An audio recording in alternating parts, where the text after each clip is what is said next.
Okay folks, so hello, welcome back to the channel and to the bench and for an update on where we're at with the Takom Apache AH-64D, the longbows, the version I'm doing, US Army. So it's together. It is looking like an Apache now, and it's got its base colours on. So obviously we've seen the cockpit. I've detailed all the avionics bays as best I could, and I did some wiring detail, and I've put the base colours down now, ready for the kind of effect that I'm going for, which is lots of different greens, faded, darker panels, etc. The main rotor assembly is in, and that took forever. That's all painted and weathered up as best I can at this stage, and as you can see, we're starting to get the effect. It's still quite shiny. The paint used, the ammo by MIG, leaves this shiny effect. Obviously I'm going to have to dull that down. It's going to get a gloss coat anyway. I'm going to cover it in a dark dirt wash and then remove most of that, and then use oils basically to do my fading and everything else. The seam that shows up on camera, but to the eye it's not really there, that center line there. But it's the best I can get it at this stage. Those observant of you will notice there is a gap here. Now from reference pictures, from what I can see, that's probably not supposed to be there, along the cockpit there. Now if you were having the cockpit closed on the kit, that would be covered, you wouldn't see it, but because I want the cockpit open, I'm gonna have to do something about that. It's quite a big gap. You know, at this end it's sort of 1.5 2 mil maybe. So that's gonna have some plastic card inserted into it, painted, to give the illusion of no gap there really. Yeah, so that's where the airframe's at. Now the kit decals are an absolute joke really. I've tried and tried and tried to champion this kit despite all the criticism that you see on the various groups. You know, the instructions are terrible, which they are. But I mean, I still stand by the kit. It is a very well detailed kit, and if you can get the bits together without the help of the instructions, then you know, all power to you, and use reference pictures and all that sort of stuff, and it can be done. I've managed to kind of fumble my way through it so far, but the decals, yes, the decals, here they are. They're the kit decals. I don't know whether it's not really, you can kind of see there around the US Army markings, etc., how thick these are. They're like wallpaper, and it's a real shame.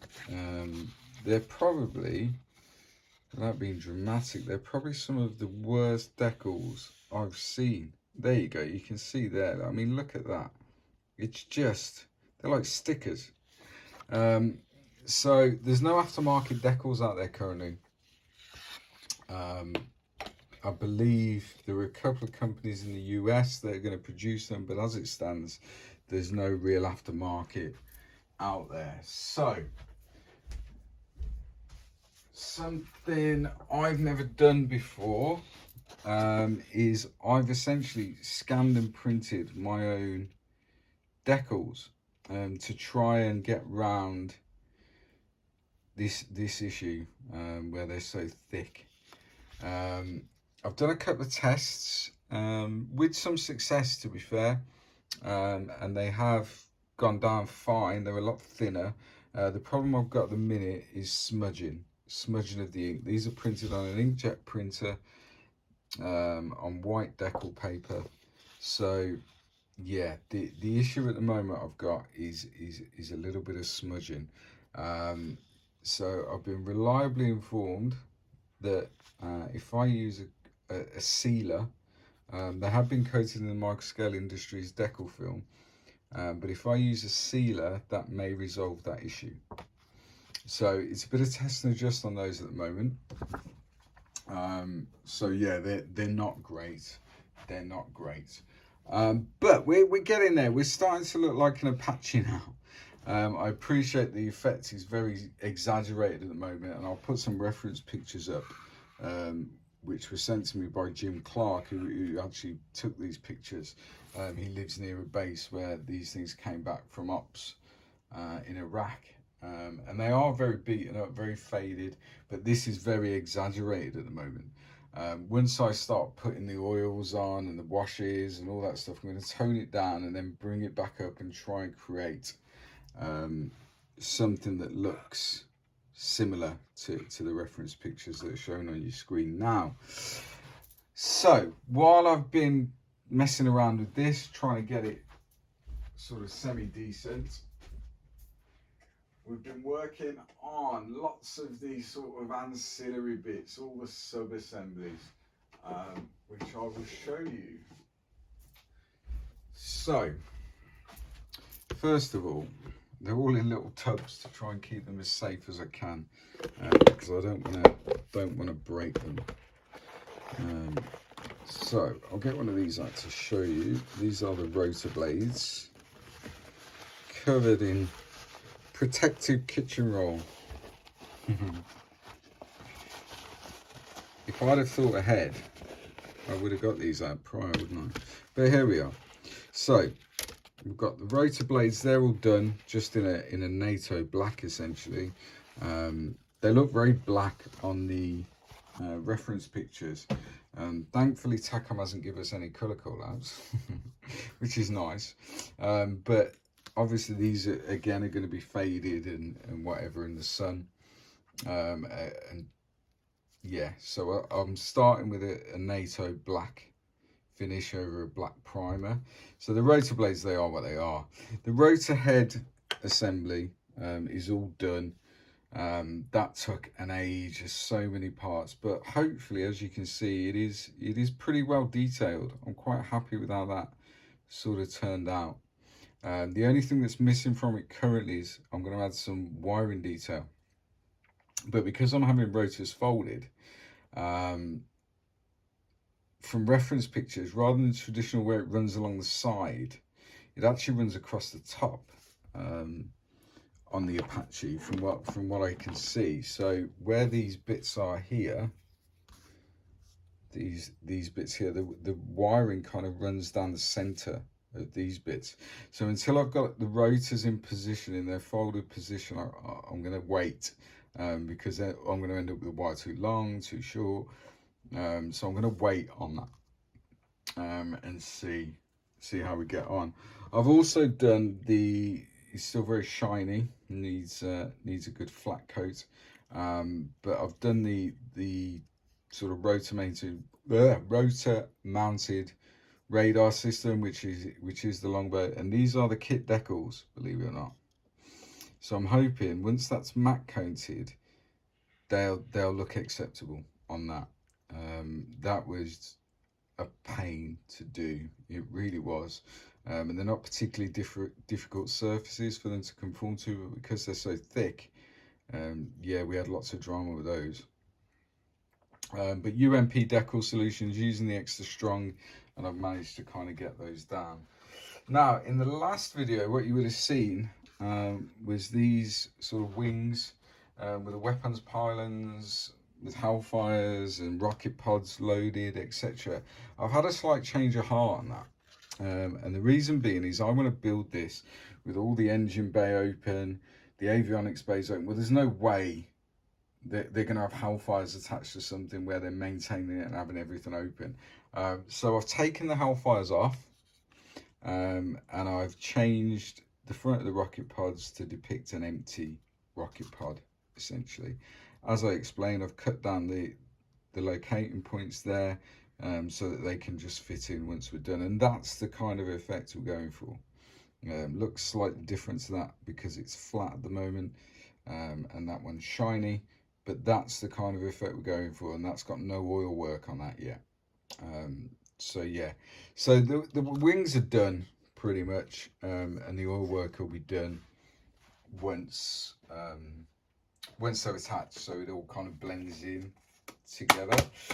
What I've also done is I've managed to finish, so I've finished both engines, added a little bit of wiring detail, but everything else sort of out the box. So I've managed to finish those. I've been working on these sort of engine bay doors and stuff. They aren't decals, they're masked and painted on. So I've been working on that stuff. So there's lots going on. And then what we have here is the chain gun. Again, that's all done. And then the cockpit doors, which are going to be in the open position, are done. And then the forward looking infrared system, that's pretty much done now.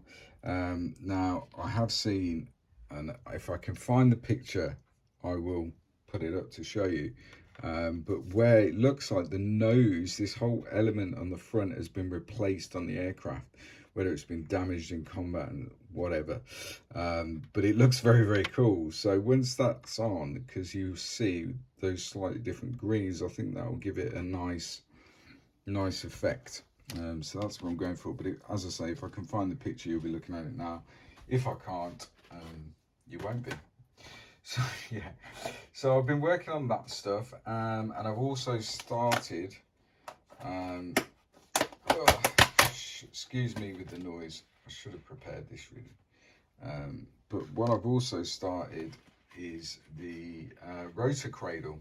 As I said, I'm going to try and have the rotors folded on this. Now from reference, I can see lots of red, there's lots of red ones of these. So I've been working on that, which kind of sits in that sort of position on the tail, and holds the rotors in place. And I think it's a nice contrast. So the way I did that, it was primed in Mr. Surfacer black. Then I sprayed it with XF7, just flat red. And then I've gone in and I've done a bit of chipping, a bit of weathering with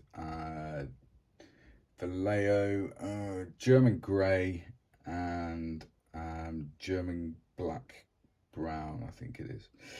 So that's a work in progress. You can see the pieces there, and we're just trying to get this together, some sort of contrast on the aircraft with the red, excuse me knocking the camera, and hopefully it will kind of all come together. So yeah, it's a challenge, this kit, there's no two ways about it. It absolutely is. And the instructions are, yeah, lacking to say the least. The decals, absolutely shocking. So I'm going to try and figure out a way around that. And if the aftermarket guys have released their set by the time I figure out how I'm going to do it, then brilliant.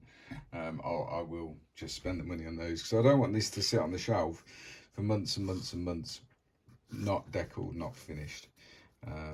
So yeah, I am trying my best to get this done, but it's a challenge every step of the way. It's a challenge, but if you want a challenge and you want a 35th scale Apache with lots of detail, it's going to hopefully turn out into a really good representation of the real thing. So yeah, that's where we're at the minute. I'll be back, I don't know when, maybe a month or so, with another update where hopefully then we're kind of together, the wings are on, etc. The last thing's really, there's an aerial that goes on the back of the tail, the rotors and the cockpit doors, because they're just going to get knocked off and damaged. This grab handle here on the side, that's broken when I've been handling it and painting it, so I'm going to have to replace that with some wire. But other than that, we've had very little damage. So yeah, I'll see you all soon. Thanks very much for watching. Don't forget to hit the like button if you like it. Comments, anyone that's building this, let me know. Yeah, and your comments are always welcome. So until next time, guys, stay safe, happy hobbying. Bye bye.